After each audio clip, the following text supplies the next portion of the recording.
And there followed another angel, saying, Babylon is fallen, that great city, because she made all nations drink of the wine of the wrath of her fornication.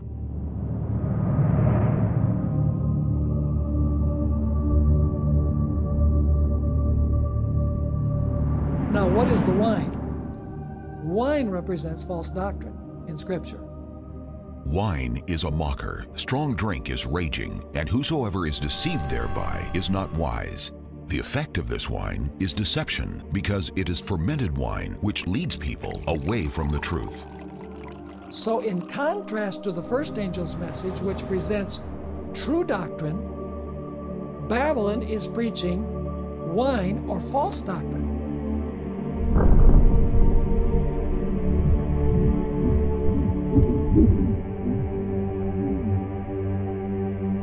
The darkness of night obscures from view the truth about the world around us. Confusion, like the darkness, has concealed from us the truth about the character of God. False doctrines and ideas are like the trees of the forest that change with the seasons. They blow about in the wind and rise and fall through the centuries. There's only one way to dispel the darkness, and that is with light.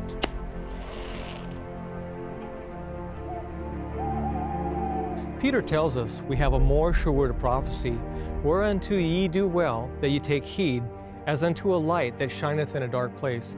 And with the light from these prophecies, we are able to identify this system called Babylon.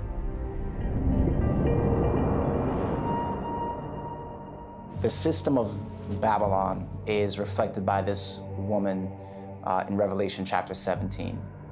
So he carried me away in the Spirit into the wilderness, and I saw a woman sit upon a scarlet-colored beast, full of names of blasphemy, having 7 heads and 10 horns. The first 3 symbols that help us to identify Babylon are the woman, the beast, and the 7 heads. In order to arrive at a correct understanding of these symbols, we must allow the Bible to define them for us. So here's what God has to say about the prophetic symbol of a woman. I have likened the daughter of Zion to a comely and delicate woman. Zion was the name given to the people of God. As we read in Isaiah, Say unto Zion, Thou art my people. So in the Old Testament, a woman is used by God as a symbol to represent His people.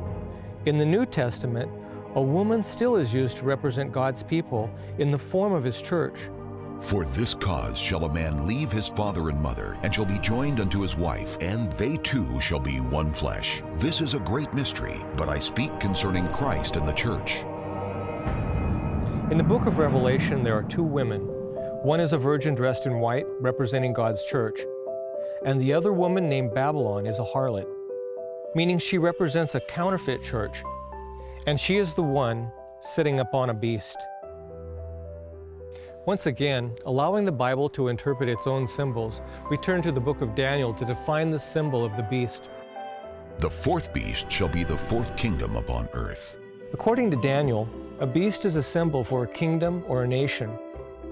Since the Bible uses a woman as a symbol for a church, and the beast for a symbol of a nation, then this symbol of a woman sitting upon a beast is a symbol of a church in control of a nation or a kingdom.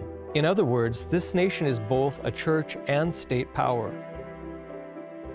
Next, John says that this beast has 7 heads, and the Bible tells us what these heads represent, just 6 verses later. And here is the mind which hath wisdom. The 7 heads are 7 mountains on which the woman sitteth. The fact that this woman sits upon this beast with 7 heads tells us this church and state power is located near 7 mountains. John goes on to describe this woman in detail. And the woman was arrayed in purple and scarlet color, and decked with gold and precious stones and pearls, having a golden cup in her hand, full of abominations and filthiness of her fornication. And upon her forehead was a name written, Mystery, Babylon the Great, the mother of harlots and abominations of the earth. Our 4th clue is that this woman or church named Babylon is described as a harlot, meaning she has committed adultery against God by forsaking His covenant. So this church does not represent God's people. Instead, it represents a counterfeit church. Our 5th characteristic is the woman's appearance. She is described being arrayed with purple and scarlet colors. Having allowed the Bible to define its own symbols, we see God telling us Babylon is a church and state power located around 7 mountains, and it is a counterfeit church that appears primarily in purple and scarlet colors. There's only one church that fits this definitive description, the Roman Catholic Church, also known as the papacy. So let's investigate the evidence for this conclusion. Vatican City is the only church and state nation in the world. It is known as the City on 7 Hills, and its primary colors are purple and scarlet.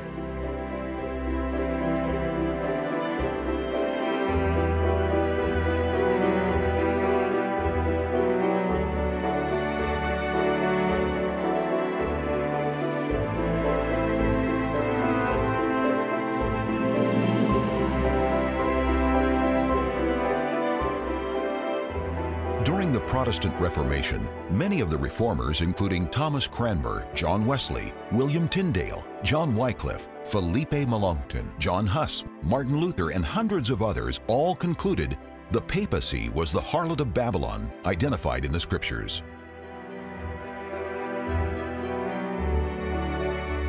I, for my part, will set free my own mind and deliver my conscience by declaring aloud to the Pope and to all papists that the papacy is, in truth, nothing else than the kingdom of Babylon and a very Antichrist. For who is the man of sin and the son of perdition but he who by his teaching and his ordinances increases the sin and perdition of souls in the church, while he yet sits in the church as if he were God? All these conditions have now, for many ages, been fulfilled by the papal tyranny. First Principles of the Reformation by Martin Luther, page 197.